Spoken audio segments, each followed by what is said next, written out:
Hello and welcome to episode number 107 of the Hobbies and Happiness podcast, where we talk about the hobby that makes us happy, card games. I'm one of your hosts, Dan. I'm Jim. Today we're going to be talking about the future of card games.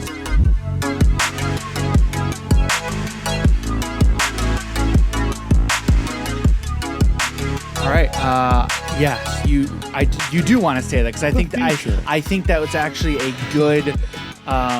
good moniker. Yeah. Of what we're going to talk about. So, we're Moniker or mana curve? Yes, I like it. Mana curve.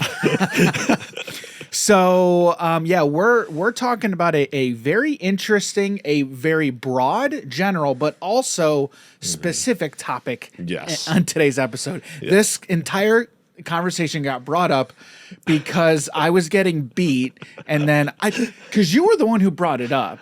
Because you brought up the initial topic, and then Jim made a comment as we're talking, because I have a tendency to, whether or not I agree or disagree, just take the opposing position. And Jim, what do you remember the comment that you made? I don't remember exactly, but I was like, okay, if Dan is ever losing a lot in a card game, don't bring up something to talk about because he's just mad. And in all honesty, like in that moment, I wasn't mad. I wasn't upset. It was just, it really turned into a good conversation. He's like, F this dick. It turned into a good conversation. And I genuinely just disagreed with the specific point that Jim made. I agreed with everything else he said. And we'll get into it. Did he though? Well, I did. I did. It was just the one thing that you said was going to come into Lorcana. I just said I don't think it will. Yeah. Literally everything else, I'm like, I agree. Well, you did say you're like, I don't see it being here within 5 years. Yeah, true. Yeah. True. I'm like, I see it being here within 5 years. So anyway, we'll talk about it. But before we get into it, we need to talk about our sponsor. If you head over to our affiliate link, www.audibletrial.com/hobbies and happiness, you can sign up for your free 30-day trial of Amazon's Audible service. Jim, what is Audible? What's Amazon's Audible service? I think it's something to do with like audiobooks, and you can listen to them. Also with the link, you can actually get one free audiobook. That's right. From us. It's on us. Don't even worry about it. Don't worry about it. We give it to you. But if you're a Prime member, you can actually get two. That's right. So if you follow that link, you sign up for your free 30-day trial, you get one free credit added to your account. That's right. One free credit that you can use to exchange for one free audiobook on the service. And just like Jim said, if you're an Amazon Prime member, you get 2 free credits onto your account. Thanks for throwing me under the bus, Dan. That's 100%. And what's better is if you don't like the service, you can cancel before the end of the 30 days, but you still get to keep those credits on your account. So again, www.audibletrial.com/hobbies and happiness. Sign up for your free 30 trial today. Now, one thing I want to get into the habit of is, if you are a listener, if you enjoy this podcast, do us a favor. Whatever service you're listening on, leave us a review.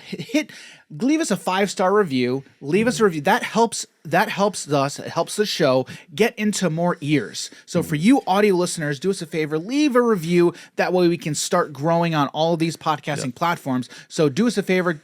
Again, hit that link wherever that link is. Give us a 5-star review, leave a review, and then maybe we'll start reading them on the show. I'm pretty sure it's free to do, right? That is 100% free to do. 100% free. We do have a 1-star review.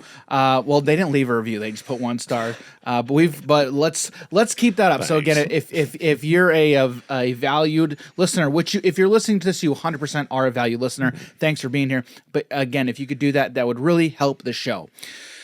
All right, so.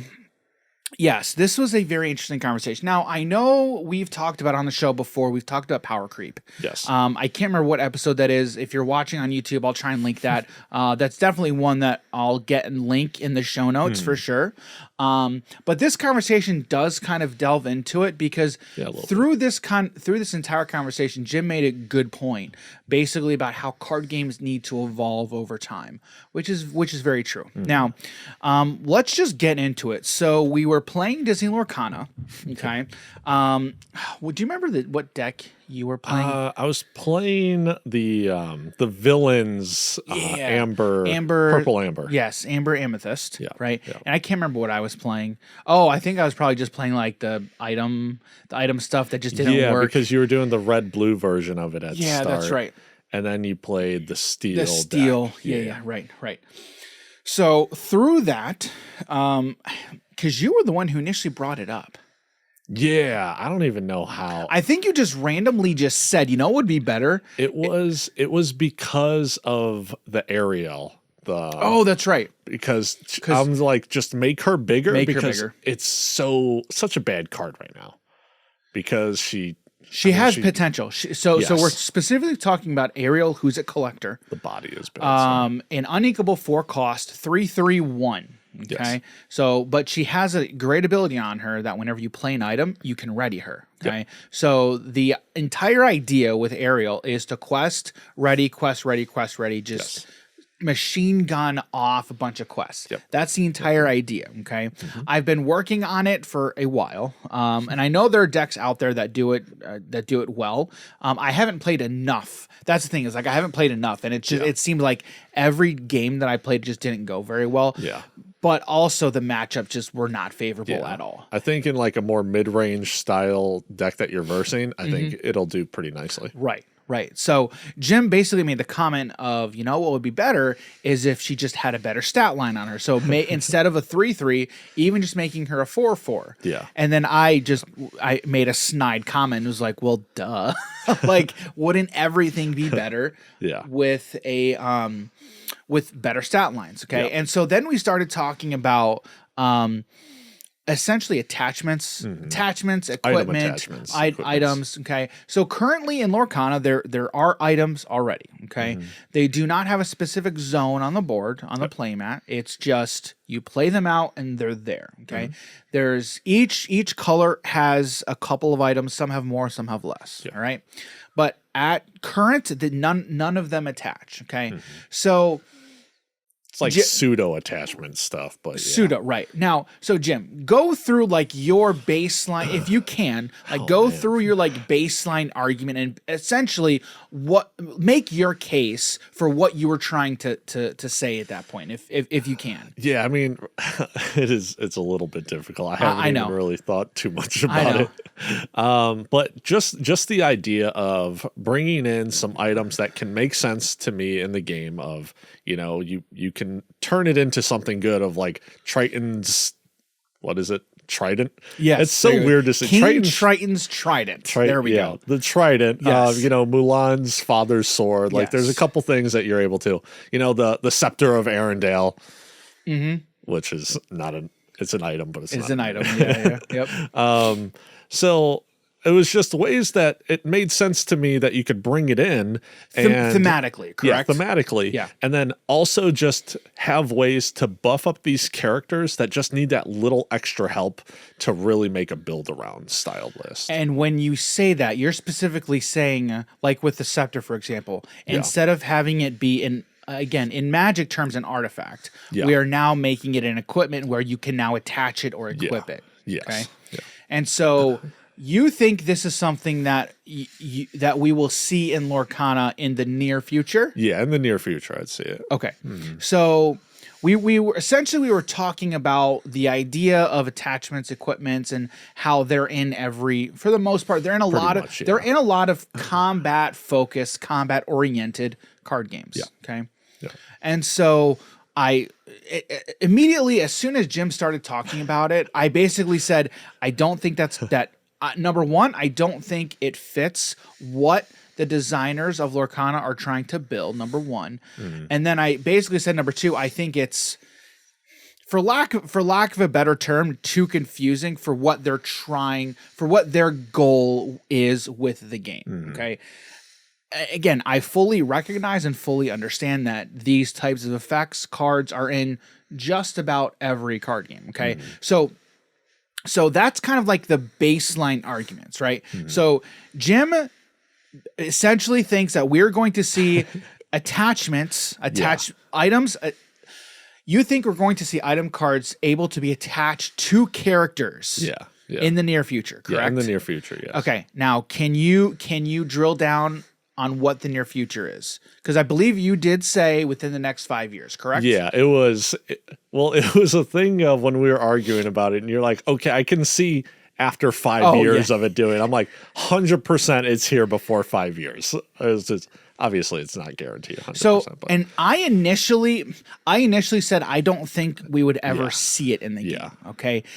But then kind of very quickly after I said that, I took a step back from it. And again, thinking about it from the standpoint of card games have to naturally evolve over time. yeah. We have the baseline mechanics. Yep. We can't just have the baseline.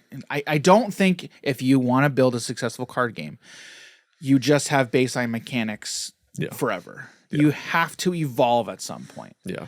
And so my initial argument essentially was I just don't think the designers of Lorcana and Disney are just gonna want to have actual weapons being attached to their characters. But we also Their have items, Dan. I know, but then we also have the plasma blaster, Yes. like an actual gun.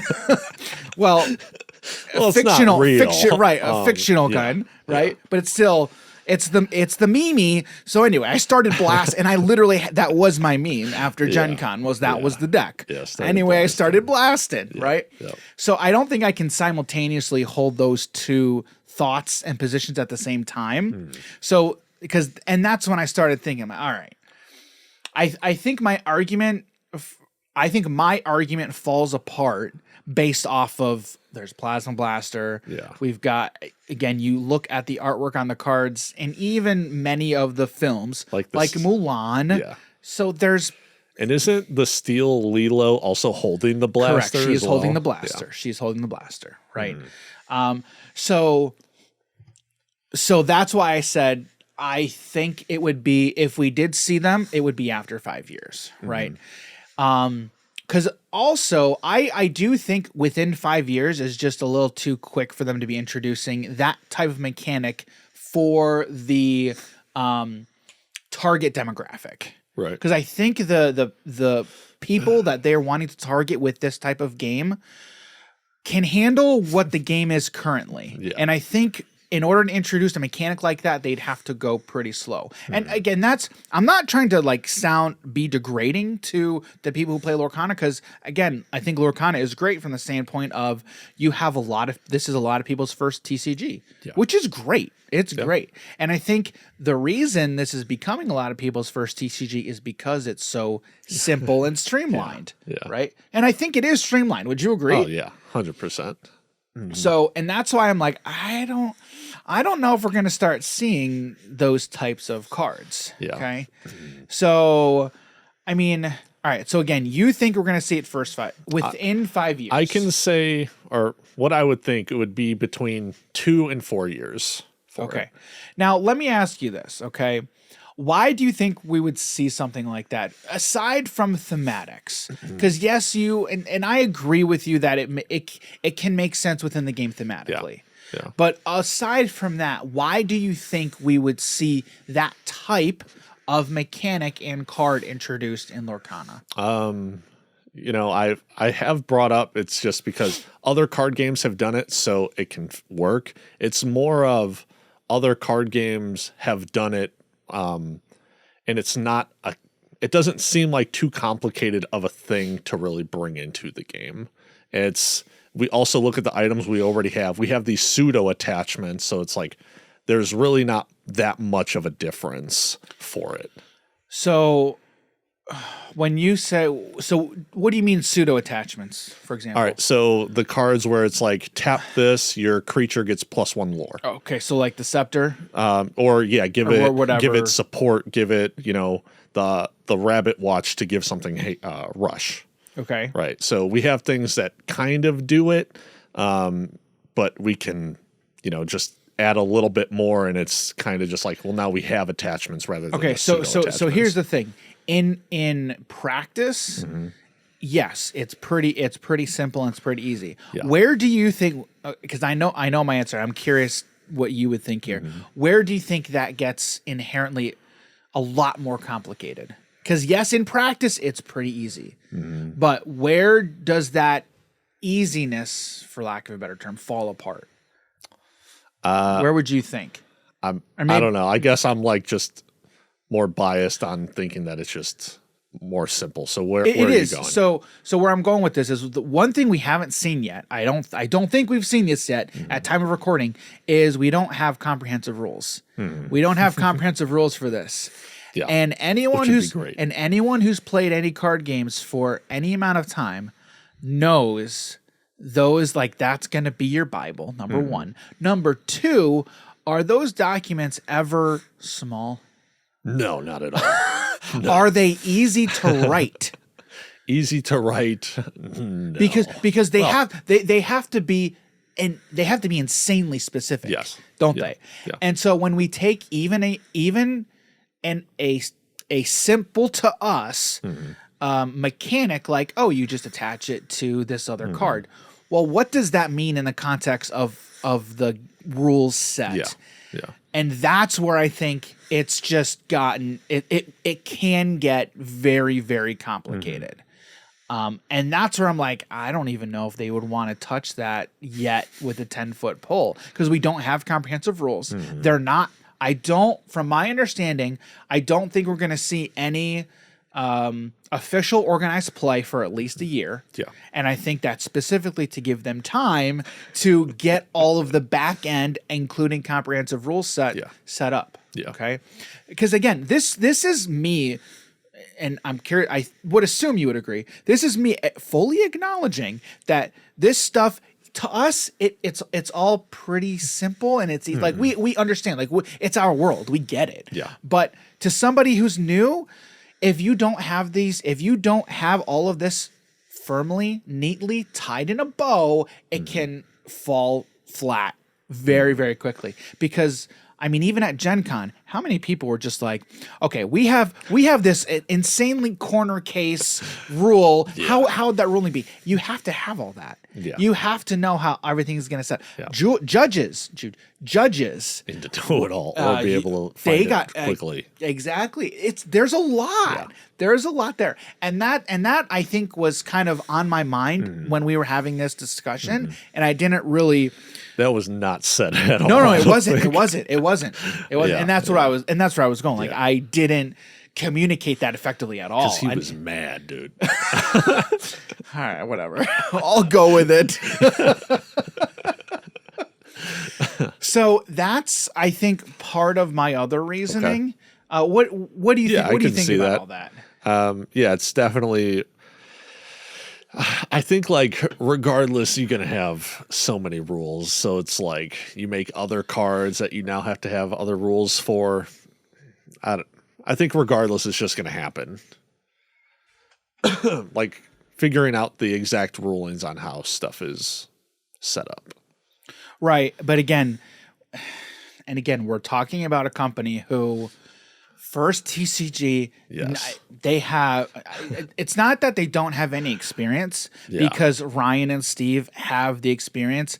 I don't know of much. I mean, I know there are other people on the team who have experience in TCGs, but they guys, if you're listening to this and you don't really fully understand how popular this game is now, they have this. Disney Lorcana has catapulted, and I like literally catapulted to the top of the market.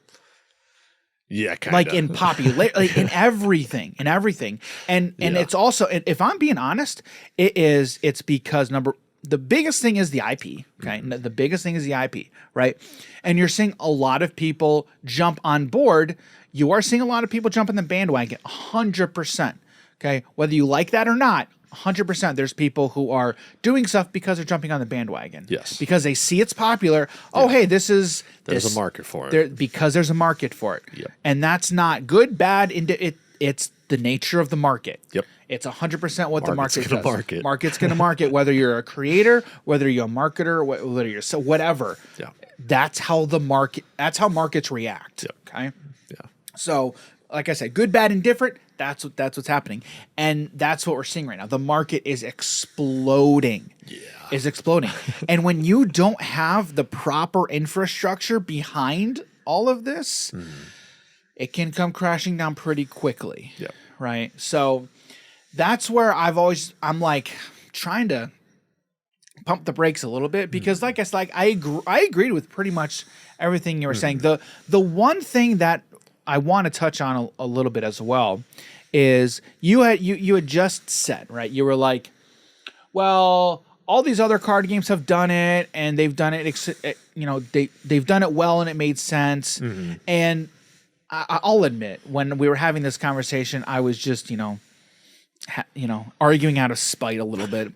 But like I said, mad.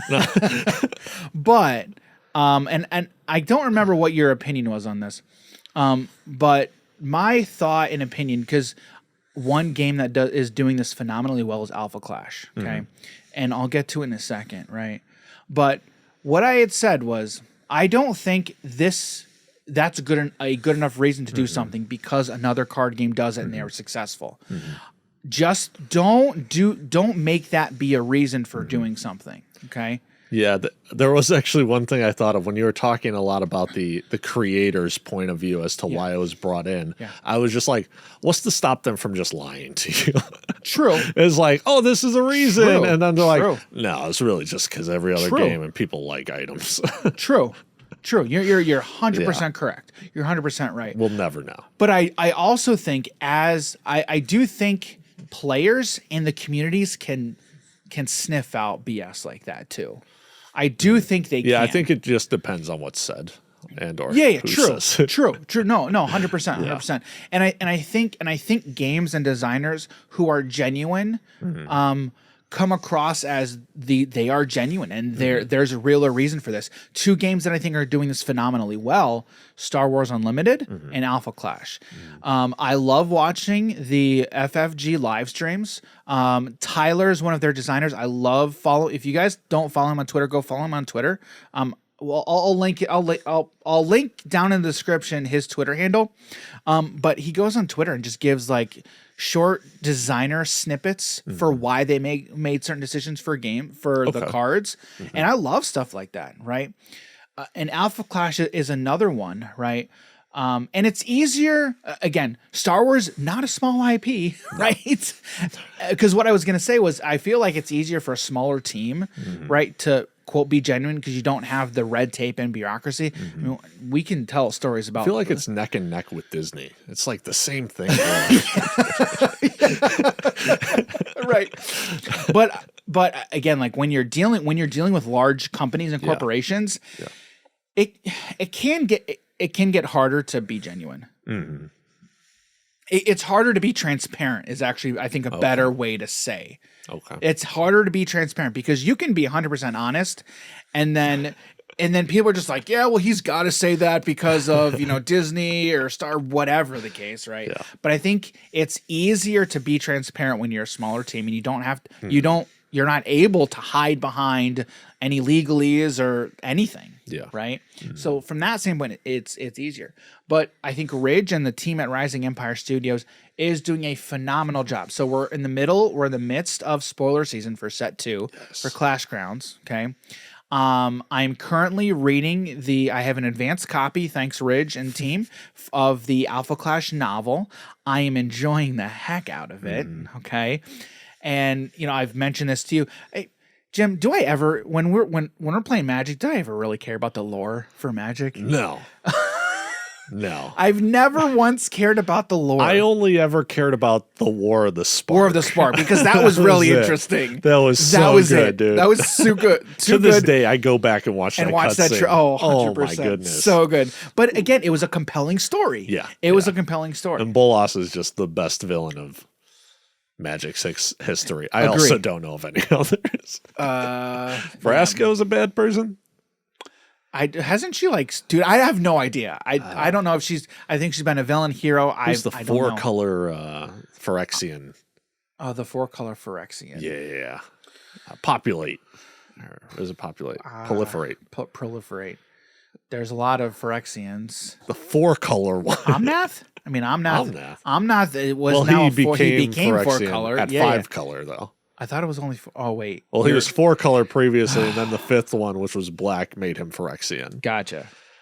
Okay. I don't know who the Phyrexian was. She was the main person of the commander deck a couple years ago, maybe 5 years ago.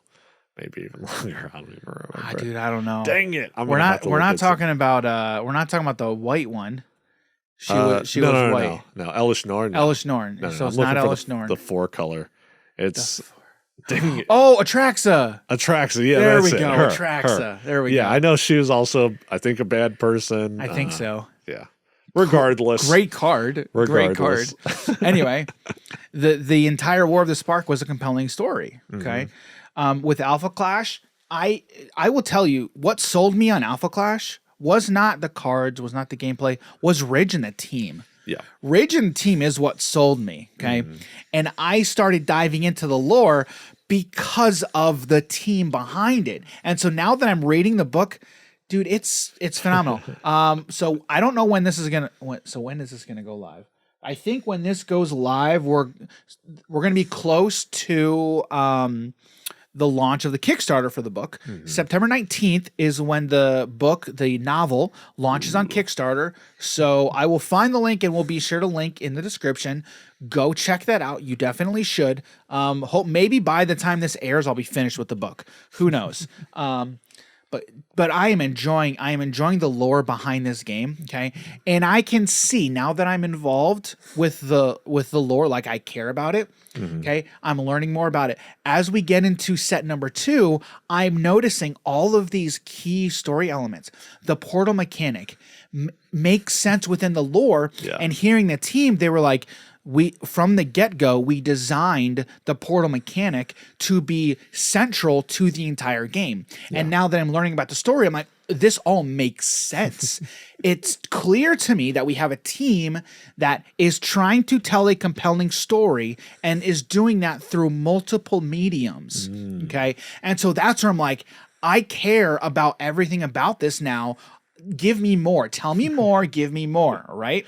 Yeah. So from a consumer standpoint, I'm more invested now, right? Yeah. You can dive so much deeper into it. Correct. So if I spot that the designer is making cash grabby moves, right? Because, well, this is what everybody else does. Let's make it make sense within our game, right? Sure, it might be fun, right? But I'm less inclined to care about it. Yeah. Right. And so I think that was where I was going when we were talking about this a couple days ago. I gotcha. That's kind of my standpoint. Because again, you're 100% right. It can very much make sense. It can make sense. It can make sense thematically. But if you don't show me as a designer, like why you've made certain decisions, I may not be as invested as I potentially could be. Yeah. That was my only point then. Okay. That was it. Okay. So, which was not said enough. It was not. I will fully accept blame and responsibility for that one. Correct. It was not. I was also, whatever. He's like, I'm not going to say it again. I'm not going to say I was mad. But it did give us a chance to like hash out, these ideas, and it was a good conversation. Yeah. So I was also thinking of some random stuff that could also come into the game for Lorcana specifically. All right, let's talk about it. Let's go. A keyword called adventurous, like a classification or a keyword. A keyword, so like reckless but adventurous. So what would that mean? Haste for questing. They just want to get out there. Or,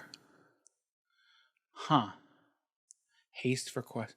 So I just called it adventurous. So, well, yeah, right. So you think there's going to be keyword that they would come out and then they could quest immediately. Yeah.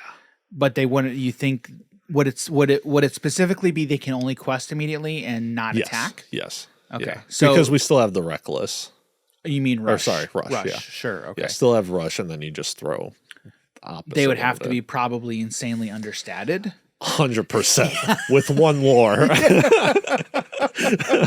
Like a 0-1-1 maybe for 4. Still uninkable. Hang on. How? Okay, like let's go with this. How would it be statted? What would the card look like? Okay. So let's go with this keyword, okay? I feel like at 4 lore at 4 cost it would still have to be about 1 lore. Okay. And even 5. I couldn't see it being until about 6 to have 2 lore adventurous. All right, so let's say it's a 4-costed Yes. character. Yeah. What would this 4-costed character look like? Would it be I assume uninkable? I mean, maybe. Go through it. What do you think? All right. I can see like a 4-drop 1-2-1-3-1 adventurous. And then if it's a 1-3, probably make it uninkable. But even at that point, I wouldn't care. I don't think. Yeah. Dude, honestly, you could make it a 0-1 and I'm not going to care. Okay. No, I know. I know. Okay. So that being said, do you think I would assume we'd have to see a keyword like that eventually. Yeah. The question is when. What set number do you think we would see that? Set 2, it's dropping next set, dude. It's next set. All right. I already called Ryan, be like, hey, yo, make this happen. He's like, we're already done with all that stuff and it's printed, right? Go back, make a new character, and log back in. Let me get Steve on the phone. Hey, Steve. Yeah, I can see that. And then I have also thought about like locations, So from the get-go, we were talking about locations, and that was something that I thought we were 100% going to see at some point. Mm-hmm. So now that we know how to play the game and we've played it a good deal, do you think we'll see locations? I can still see it, but I think it will take a little bit longer, I feel. Okay. Yeah. Where are these because again, I'm trying to think about it from the standpoint of the lore, like how the game is set, right? Yeah. Because we've got the Great Illuminary, right? Is that where these battles are supposed to be taking place? Do you know? No clue, dude. I've got no idea. You just asked me a lore question. I don't know, man. So that's what I'm like. How would a location make sense within the context of the story and the game? That's my first question. I would try to answer. The character summons their home field advantage. Now, would locations be there can only be one in play at a time? Or would it be like an enchantment where you can have multiple? That is how it originated for Yu-Gi-Oh! You could only have one field spell at a time. Right. And eventually it was just, you could both utilize one and it's just for your stuff. Well, is that how it got changed in Yu-Gi-Oh? Yeah. Because you said it started as one global, right? Yes.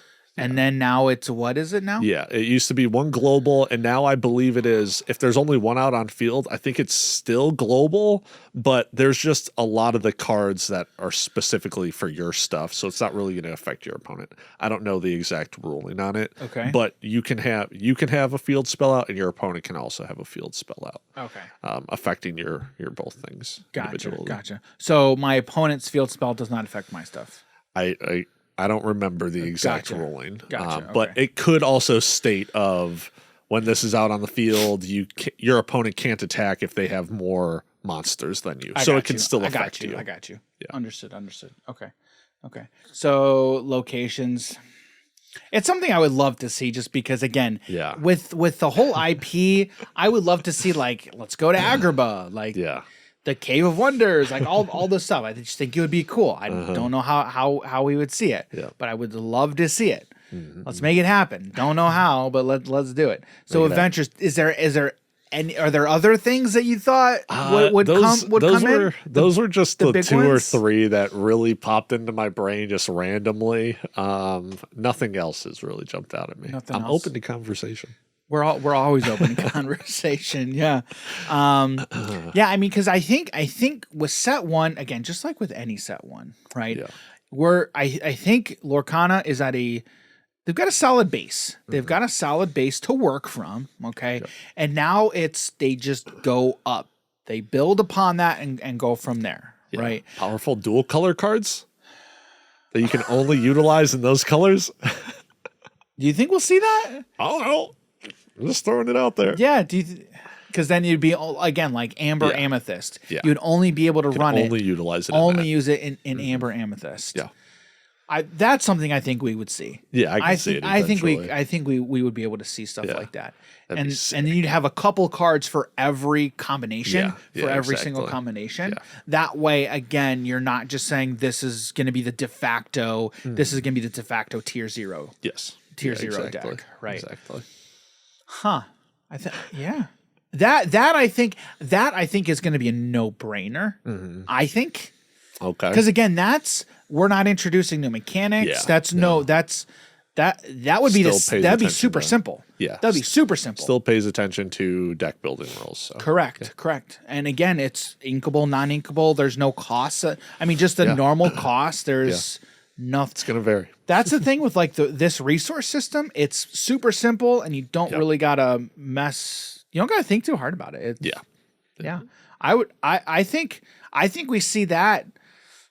Seriously, I see thinking, that before attachments. I do. Holy cow. I do. Yeah, I can see it. I do. Because I think something like that is a natural evolution. I think that's more natural than attachment cards are. Okay. What do you think? What do you think about that statement? What do you think about that? Man, I don't know. It's hard to say a natural evolution because more natural. I think it's more natural. Okay, a more natural evolution because, like, again, because if we're thinking about a natural evolution for a card game, what was it? Every other card game has had equipments from the start. Does Yu-Gi-Oh have them? Yeah, they've had it since set 1. Granted, I don't play Yu-Gi-Oh. They've had it from set 1. Yeah, since the first set. So that wasn't an evolution then. It was just baked in. Exactly. That was just baked in. Did Magic have they've had they've had artifacts for Yeah. Well, again, artifacts. Yeah. But then when did we see the first equipment? It's going to be the that question. part I don't know. Right. So let me see if I can search that real quick. Yeah. When did we see first? But I mean, Pokemon has had, I believe they've had equipment tools very early on. I don't think it was from set 1 though. I don't. Equipment was introduced to core sets in 9th edition. Oh, 9th edition? Yeah, first appearing throughout Mirrodin block. That block's heavy artifact theme sense. presented an opportunity to represent a creature's magical weapons and devices as artifacts instead of enchantments, and introduced new rules for using them. Equipment was introduced to core sets in 9th edition. 2 core sets in 9th edition. Yes, yeah. But again, first appearing in the Mirrodin block. Okay. Which I don't know when. Which is still 9th or 8th. Roughly around that point. Yes. Because Modern goes back to 8th edition, I think, or 9th edition, whichever one it is. And Mirrodin was the exact same time frame. Right. So, okay. Alara Reborn introduced the first colored equipment. 12 years later, Zendikar Rising introduced equipment with colored equipment. And was it the Grixis Scythe? I think it was the Scythe. Alara Reborn. I'm not sure. Okay. It doesn't show me. Okay. Yeah. I could probably find it because I love that item. I wanted to build an EDH deck around it, but I'm like, oh, it's not a legendary monster though. It's a Grixis Scythe. It's a legendary equipment. I'm trying to see if it shows up. It doesn't look like it does. Brass Knuckles, Bloodforge, Battle Axe, Inchblade Companion. All right. Might not be the first one. That's okay though. I guess Magic. Those are tokens. It was showing me. Never mind. Okay, I apologize. So Magic it wasn't. Pokemon I think was still very early on. Well, okay, but how does it work in Pokemon? Because what are we talking about in Pokemon? The Poke tools that you can attach to your monsters. Oh yeah, that's true. Yeah. That's true. Do energies count? I mean, energies are just resources. Yeah. But I mean, it's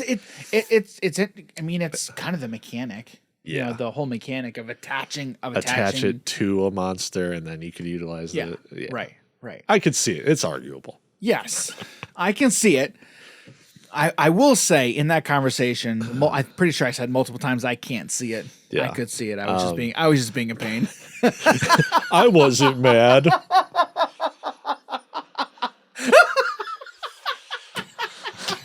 I'm not mad.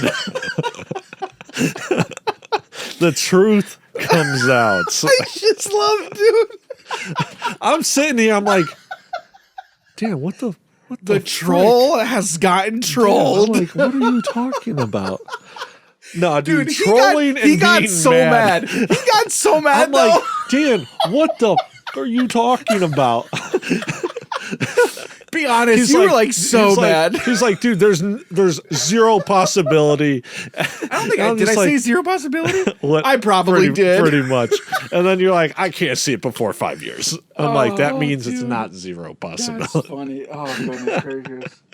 Oh, guys, we have a good time here. We have a good time here just messing with each other. I'm crying over here, dude. Oh, goodness. It was a good time. It was a good time. But But in all honesty, like, I loved that conversation because now we get to have this one. Dan hits me up the next day. He's like, dude, I got our next podcast. I did. I'm not going to lie. Because I think I was driving and I'm like, this was actually a really interesting and good conversation. Let's continue it on the podcast. Yeah. And that's why, in all honesty, though, guys, like, seriously, and that's why this is one of the reasons I love having a podcast. Like, it gives us a good opportunity to like hash out these ideas and just, you know, have fun and talk about it. Dan has sometimes asked me before, is like, oh, so what do you want to talk about on the podcast? I'm like, I don't know, man. And then we just randomly start talking about something. And he's like, that's what we're talking about on the podcast. Yep. 100%. So just happens organically. It does. It really does. But yeah. So this was a little bit shorter. I mean, we're a little bit shorter of a topic, but I thought this was a really, really good conversation. But all that being said, I want to know what you guys think. If you guys are listening, you're watching, let us know what you think. All right. If you're watching on YouTube, leave us a comment down below. Do you think if you play Lorcana, if you're interested in Lorcana, are we going to see cards that attach to characters within the first 5 years? Yes. Do you agree with Jim or do you agree with me? I say no. Jim says yes. You let us know down below what you think. And I did say in that conversation that if I was wrong, I will be the first one to admit it. I'll be the first one to let you know. That's probably what'll happen first. Yeah, I'm not gonna lie. So let us know what you think down below. Really interested in what you all have to say. Because I think in this type of game, again, after meeting Ryan and after meeting Steve and having conversations and then learning more about the game, I'm just like, I feel like I have a good enough grasp on the design intent of what they were trying to do. So I just don't think it flows naturally. But again, I'm not the designer. It's not my choice, whatever have you. But again, I'll still probably play and I'll still probably have a good time. He's like, yes, finally. Yeah, right. My Ariel is good because then you're going to play it, restand, equip to her, make her bigger, and you're going to love it. Okay. He's not wrong. You're going to love it. You are not wrong. So, with that being said, okay, again, let us know what you all think down below. We're going to move on to the card of the week. I almost forgot what it was, but I know it now. You know it? All right. We're good. So we are currently in the midst of doing our set review. Yes. Set review for Disney Lorcana. We have 3 colors down, 3 colors to go at the time of recording. So when this goes live, I don't know how many are going to be live, but we're going to be in the middle of it somewhere. All right. So this card we talked about yesterday when we recorded the episode, okay, and this interaction we didn't really think about, okay. So the card is Tinkerbell Most Helpful. So Tinkerbell Most Helpful is, again, Disney Lorcana, inkable, 4 cost, 2/3/2 Storyborn Ally Fairy. She's a common rarity card, and she has evasive, so a naturally evasive character, and then also has the ability Pixie Dust. When you play this character, chosen character gains evasive this turn. Now, when we rated this, I'm going to find the rating that we gave it, okay? Because we started Tinkerbell A-. Yep, that sounds about right. Yeah, sounds about right. So we gave this card an A- because we do think this is a pretty solid card, a very solid card. Now, one thing we didn't talk about was that Pixie Dust ability. Jim, why don't you talk about it? So when you play this character, chosen character gains evasive this turn.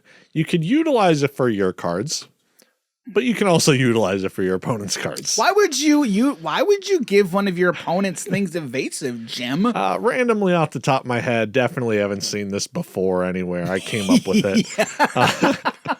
We came up with the corner with the case, guys. Yes. Nobody else did. No one else. Don't go on Twitter. I'm sure this is on there somewhere. Or on the Disney Lorcana HQ Discord. Yeah, just stay away from there. Just stay away from there. So if your opponent has a bodyguard card, you can give them evasion or evasive.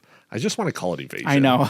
You can give them evasion, and the bodyguard does state has to attack them if able. Correct. If you have a card that does not have evasive, you cannot legally target the evasive card. So now getting around all the bodyguard triggers that was once protecting him to attack any other thing on his board. Mm-hmm. Yeah, that's pretty good. Yeah. Again, we came up with this. Nobody else did. Okay. Yep. Our idea. All right. Tinkerbell can hit like a Simba, and So then when you can swing in with a flounder on a. What was it? Like a Lilo. Lilo, yeah, like a Lilo. Again, we came up with this. Nobody else thought of it. Kappa. Didn't I hear like,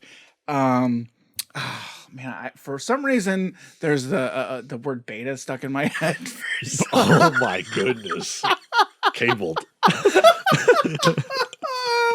I don't even know that guy's real name. I can't remember. Yeah. I can't remember what it is, but it's cabled on Twitter, guys. Yeah. Again, we thought of this. No, all right. All right. The gig is up.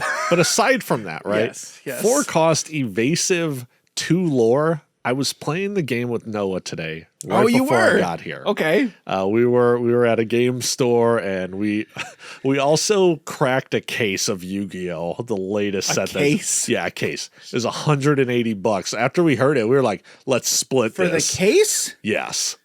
For a case of Yu-Gi-Oh! cards. What the heck, dude? So we got it was $180. Pulled phenomenal good stuff. We easily plussed. And now I just got to sell it, right? But then after How dare that, you? How dare you? How dare I play the market? So we were playing Lorcana in Pongo. I've never played Pongo before, but after dropping him and talking about this Tinkerbell, dude, it's kind of really nice. Tinkerbell's strictly better version of Pongo. But after playing the evasive 2 lore, even he's like, I hate that dog. Yeah. He couldn't handle it. I dropped the second one on him. He's like, I literally can't do nothing. Were you just playing with the precons? Exactly. Oh, yeah. And even with the precons, I was like, oh, well, the green-red one's not like too strong in comparison. But then I just, I let him have it. In the mid game. What was he playing? He was playing the purple amber.